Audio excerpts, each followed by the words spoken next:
going to be a continuation of the course PED232. And we're going to be taking our bearing from aesthetic in primary school curriculum. With this being said, let's go straight into it. Okay, so we have aesthetic in primary school or primary school curriculum. Okay, in our last class, we talked about what it means by aesthetic already. All right, so it's not something we want to go back to in today's class. So let's just go straight to our topic for today. Now, as we have it, okay, now, to discuss the aesthetic, okay, curriculum for primary school. It's like talking about art introduced in the curriculum of primary school.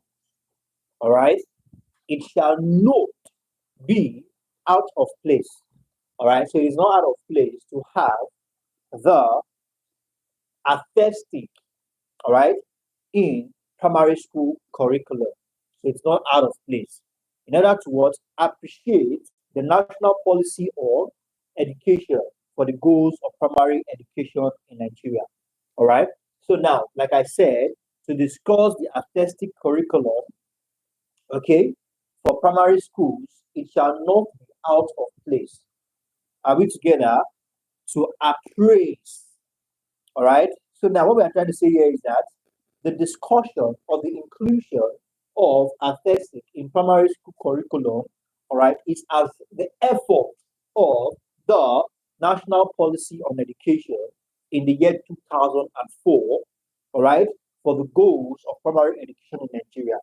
Now, the policy categorically states that inculcate permanent literacy and numeracy and the ability to communicate effectively. All right, it as well says lay a sound basis for scientific and reflective thinking. All right, as well as give citizenship education as a basis for effective participation and contribution to life of the society, and content elements, which is a breakdown of the content into separate units that you can handle with ease, all right, within a particular time. Okay, so what are we talking about here? We are simply talking about the goals of the curriculum at primary school level include the laying of a sound basis for scientific and reflective thinking. And this is where aesthetic comes in. Are we on the same page?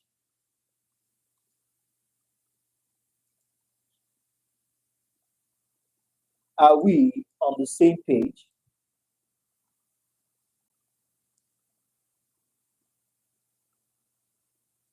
Now, the goals of the curriculum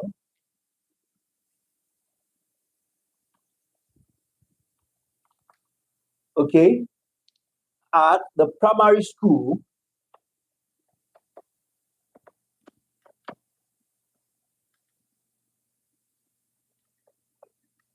all right, the goal of the curriculum at the primary school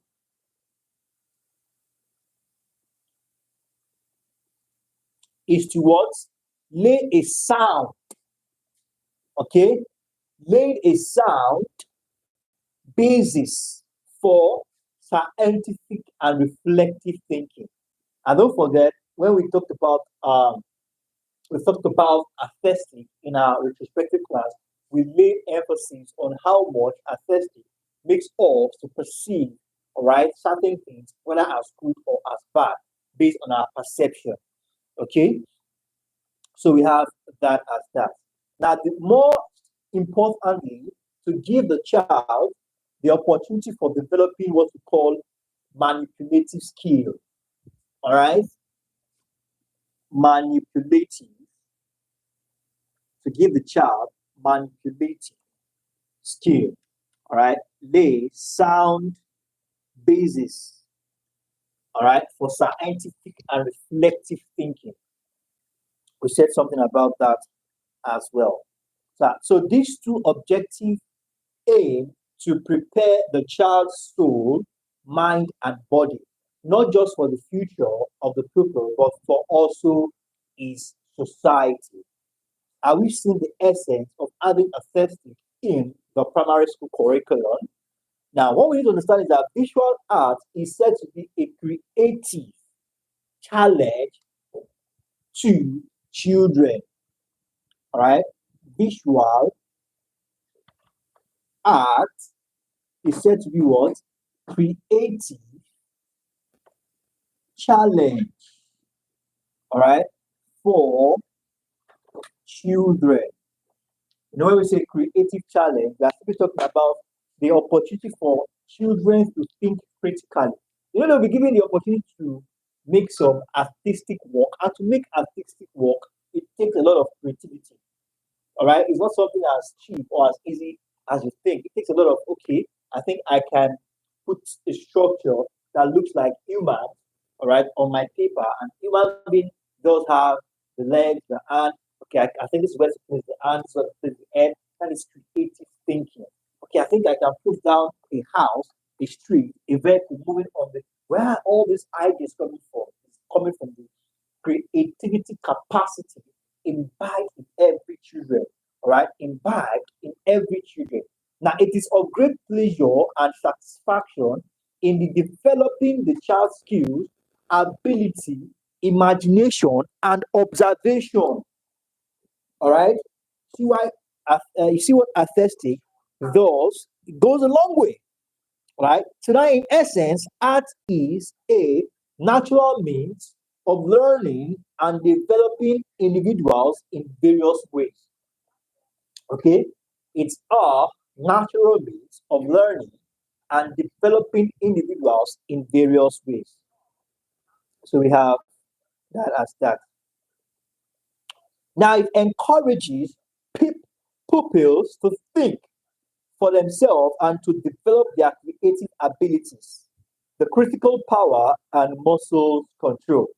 All right, these are all the things art does.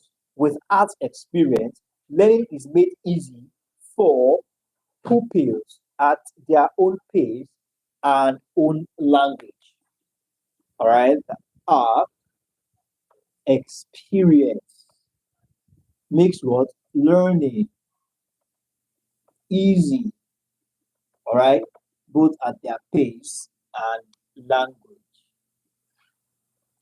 So we have that as that.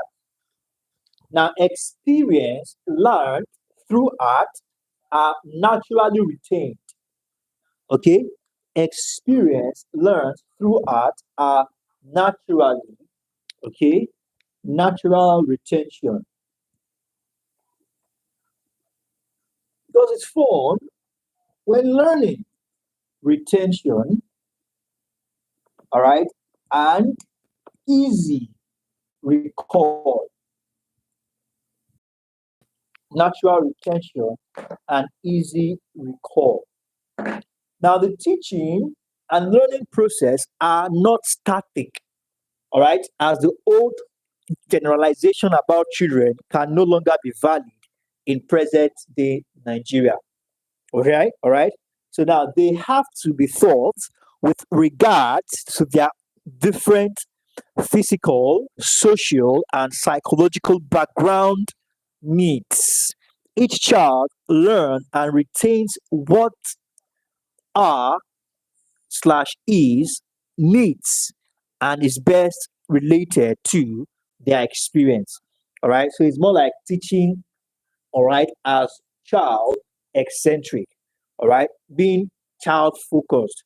Like I said earlier, it's not a discourse, but it's more of our edu courses where we say teaching should be child focused because the strategy used to teach a child might not work when applied with another, all right, and all the responsibility of the teacher is to carry everybody along, all right. So we have that as that.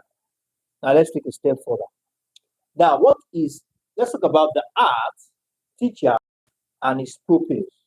All right. Now, we understand how valuable and what the essence, all right, of having art or aesthetic in the curriculum of primary school. So now, agreed. So the essence of these have been made known, and what it can help the children come has been made known. So the process of instilling or the process of teaching the children has to be the responsibility of an individual. Who is that person? The art teacher. So now let's know who is the who what is or who is the art teacher, or what should the art teacher be, or what personality does or more the art teacher portray. Okay.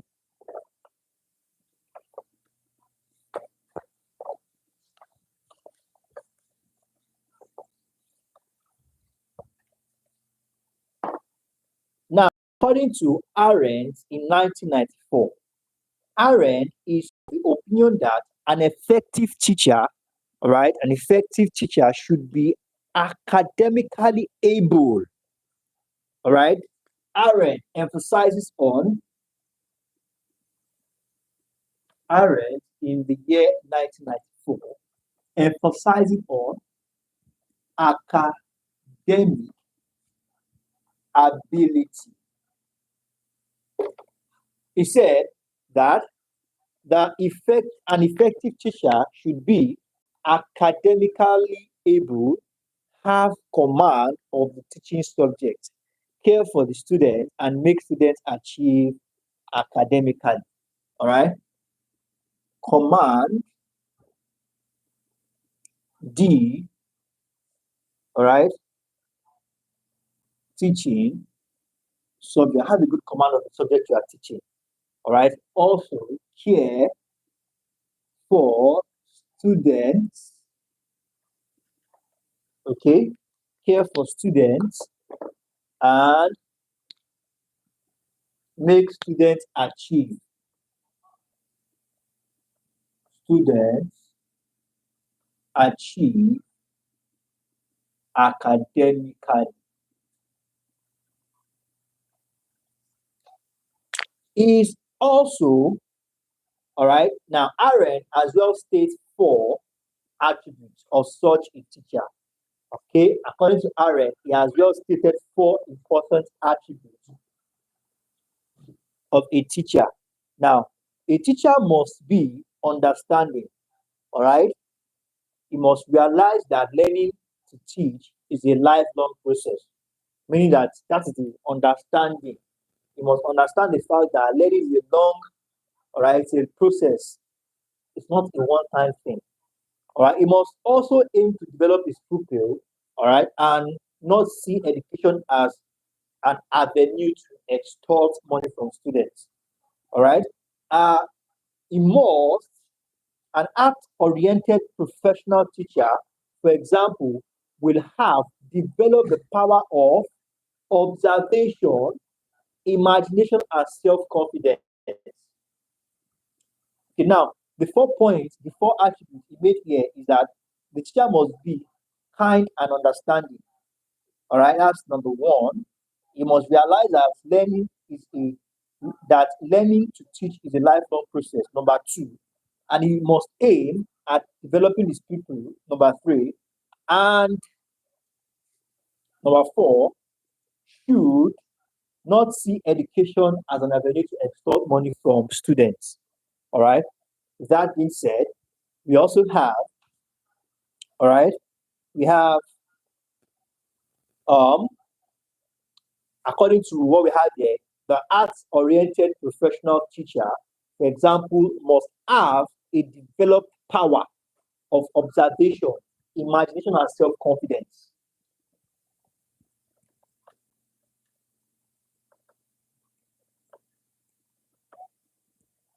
What do we have here?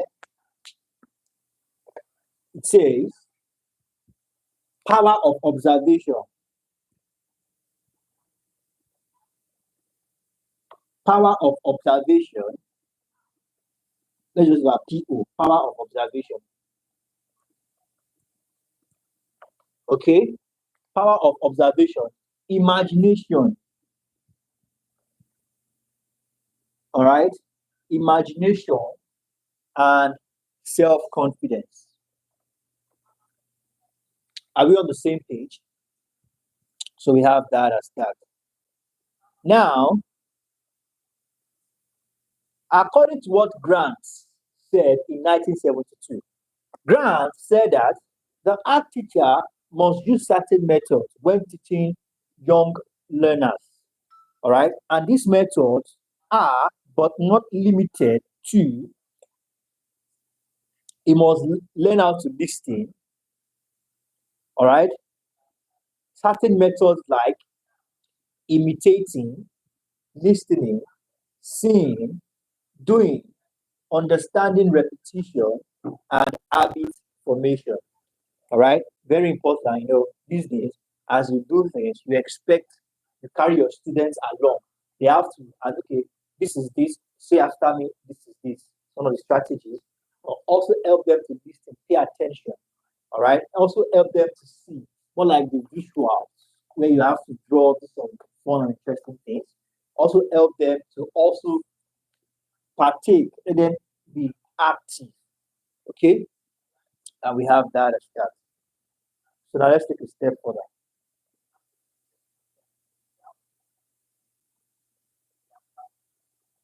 Now, so now we've talked about who is responsible for helping the student to be who they need to be with the help of art.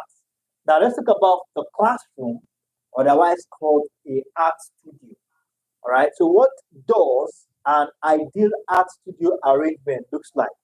All right. What does an ideal, a proper art studio arrangement look like? All right. An ideal studio arrangement is always an oval shaped setting. All right.